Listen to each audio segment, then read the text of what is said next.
La naturaleza del planeta puede mostrar dos aspectos totalmente opuestos. El primero son sus majestuosos paisajes que halagan al hombre, dejando ver la perfecta armonía que tiene con los seres vivos que la habitan. El segundo resulta perturbador, cuando la actividad de los humanos trastorna su equilibrio.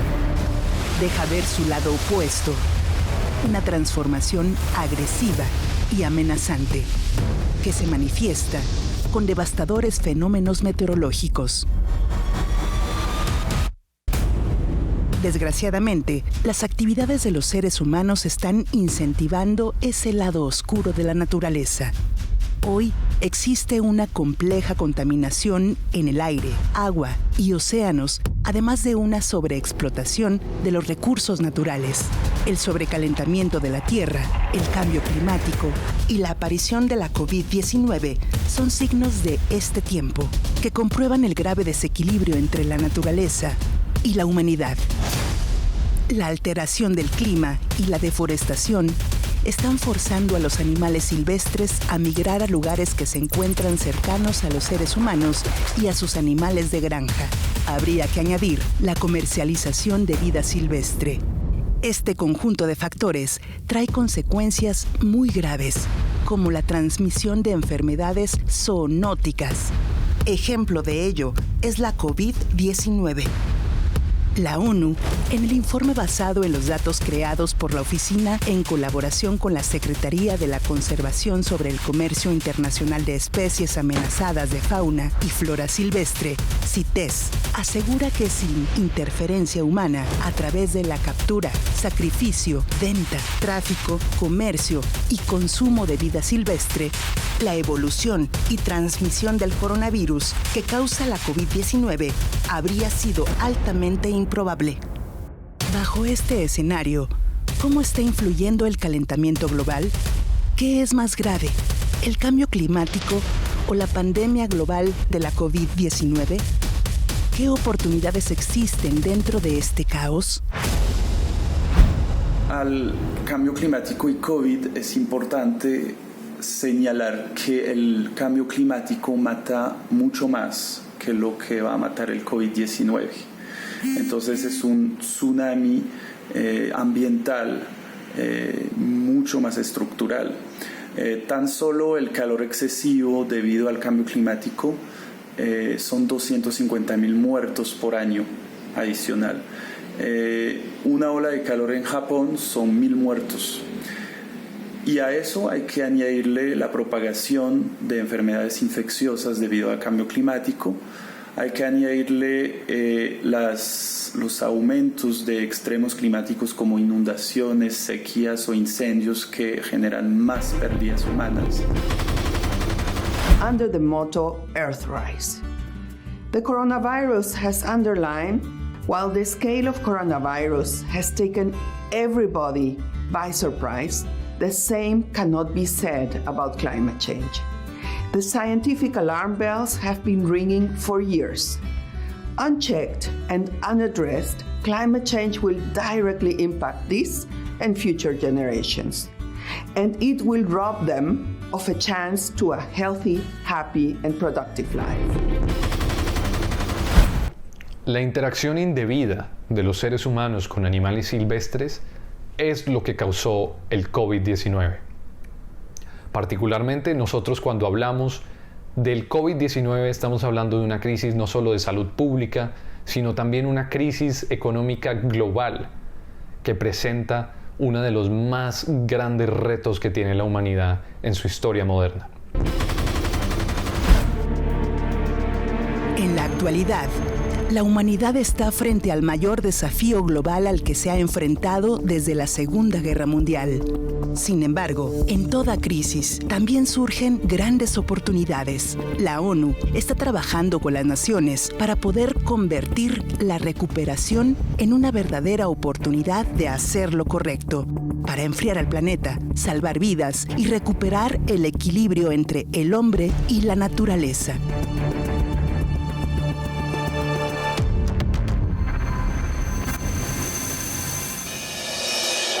En 6 episodios, te mostraremos cómo el calentamiento global es el causante de los grandes fenómenos meteorológicos, los daños colaterales que se están causando y los cambios socioculturales que está provocando. Pero también conocerás esperanzadoras acciones internacionales, científicas y sociales que se están llevando a cabo para frenar el calentamiento global. NSC presenta la serie 1,5 grados, el límite.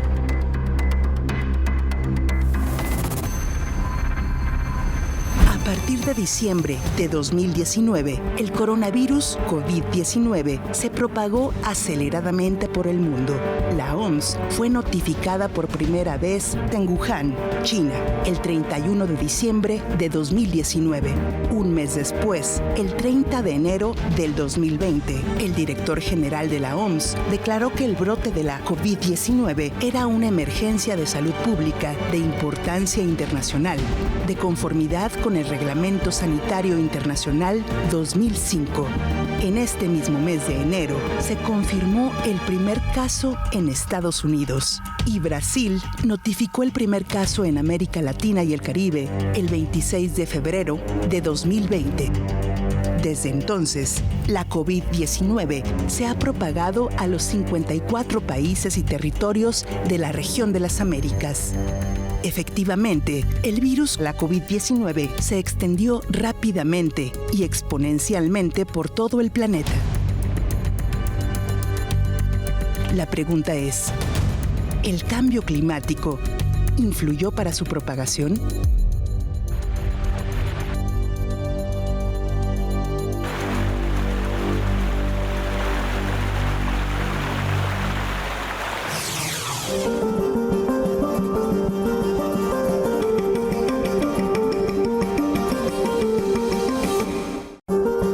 Hola y bienvenidos a Climate Now, nuestra única actualización mensual sobre lo que realmente está sucediendo en nuestro planeta. A continuación hablamos con los expertos para conocer los efectos del coronavirus sobre la contaminación y el cambio climático. Probablemente el impacto del cierre de la actividad económica en los niveles de CO2 atmosféricos será muy pequeño. Territorios de la región de Pero las primero los Américas. últimos datos del Servicio de Cambio Climático de Copérnico. Aquí en Europa, durante el mes de marzo, las temperaturas Para el mes de medias marzo, fueron casi 2 la grados Organización centígrados más Mundial altas que la media registrada entre 1981 y 2010. Las cifras son mucho más extremas en partes de Ucrania y Rusia. En Ucrania tuvieron temperaturas hasta 6 grados más altas que el promedio en marzo y en Rusia hasta 8 grados más altas.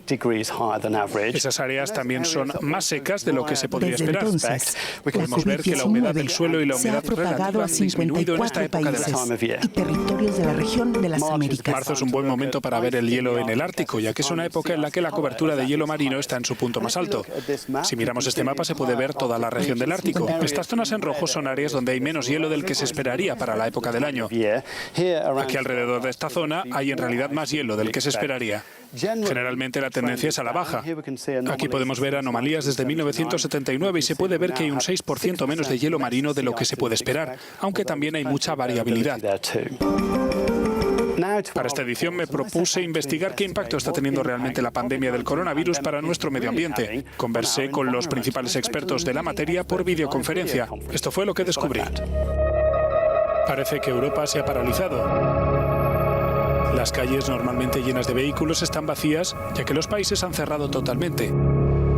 Seguramente esto tiene que ser bueno para el medio ambiente. En cierto modo lo es. Las imágenes del satélite Sentinel-5P muestran ahora cómo los niveles de contaminación atmosférica por dióxido de nitrógeno han caído en picado en Francia e Italia. El aire de la ciudad es más limpio. Son buenas noticias por ahora. No creo que podamos decir que esta disminución tenga un significado a largo plazo. Sin embargo, a corto plazo creo que estas disminuciones son útiles. El nivel de contaminación del aire está afectando a la salud cardiopulmonar en general. Por lo que tener menos contaminación en un momento en el que el virus está cerca solo puede ser algo bueno. Y posiblemente podría haber otro beneficio de la menor contaminación atmosférica actual, ya que existe la posibilidad de que el COVID-19 sea transportado en partículas de contaminación. No hay consenso científico, pero algunos expertos creen que es probable. Las partículas, cuando están en una cierta densidad y hay mucho smog, mucha contaminación atmosférica, pueden ser consideradas una especie de autopista para la aceleración de la epidemia. Así que un recorte en la contaminación atmosférica a corto plazo se considera positivo. Sin embargo, a pesar de la desaceleración económica, se siguen emitiendo gases de efecto invernadero y los niveles de CO2 se encuentran en niveles récord. Si miramos cómo se forman los niveles de CO2 atmosférico, no son las emisiones anuales, en particular las que controlan los niveles, sino toda la acumulación de CO2 en la atmósfera desde la época preindustrial, lo que en realidad forma el nivel actual. Por lo tanto, es muy poco probable que las emisiones reducidas dentro de un año en particular de esta escala tengan un impacto en los niveles globales de dióxido de carbono. Esta pandemia de coronavirus ha tenido un impacto inmediato y significativo en nuestro entorno personal y laboral. Pero ¿qué pasa con el medio ambiente? Las lecciones aprendidas una vez que hayamos superado esta crisis serán muy importantes para pensar de nuevo en el problema de la contaminación del aire. Desafortunadamente, el cambio climático está y seguirá estando y no cambiará a causa de esta crisis.